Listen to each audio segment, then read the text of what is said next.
Ready start.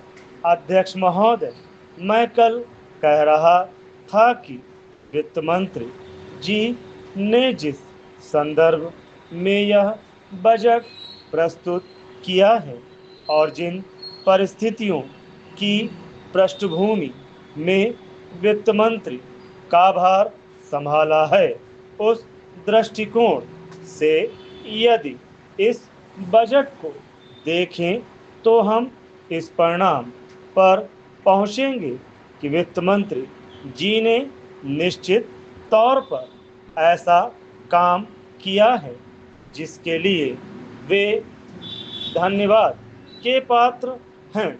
उन्होंने देश की अर्थव्यवस्था को सुधारने के भार को लेकर उसमें सफलता प्राप्त करके देश की बिगड़ती हुई आर्थिक दशा को सुधारा। पिछले वर्ष देश का उत्पादन बढ़ा है, उद्योगों में सुधार हुआ है, कीमतों में सुधार आया है, हमारा आयात कम हुआ है और निर्यात बढ़ा है। इस तरह से देश में एक नई आशा और विश्वास पैदा हुआ है।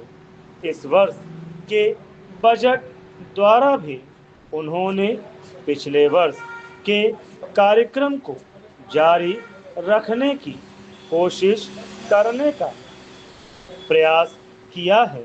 मुझे इसमें कोई संदेह नहीं है कि इसमें भी उनको सफलता मिलेगी।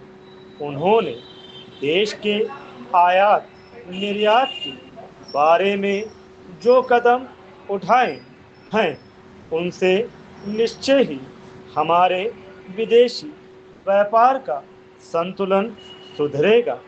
यह निश्चय के साथ कहा जा सकता है।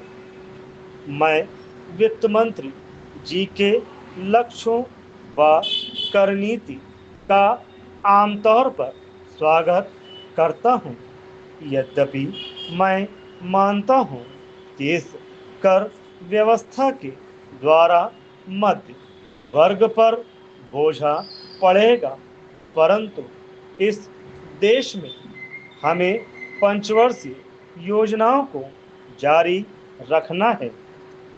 इसलिए उस संदर्भ में हमें आर्थिक साधन जुटाने पड़ेंगे और ऐसी दशा में जो लोग इस देश में ऐसी स्थिति में हैं जो कष्ट उठाकर के भी कुछ दे सकते हैं, उनको देश के लिए देना ही पड़ेगा। Paragraph change. इसलिए वित्त मंत्री जी के इन कदमों का भी मैं स्वागत करता हूं, परंतु साथ ही साथ मैं नम्रतापूर्वक यह अवश्य कहना चाहता हूं कि वित्त मंत्री महोदय ने किसानों पर जो भी नए कर लगाए हैं उनके ऊपर वे फिर सोचे। मेरी मान्यता के अनुसार वित्त मंत्री द्वारा खाद पर जो कर लगाया गया है, जो शुल्क लगाया गया है, वह एक ऐसा कार्य है जिससे इस देश का विकास रुकने वाला है।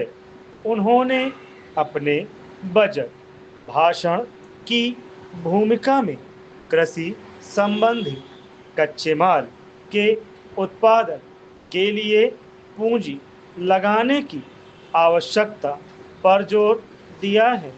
उनकी स्वयं की यह मान्यता है कि कृषि का उत्पादन बढ़ाना बहुत आवश्यक है।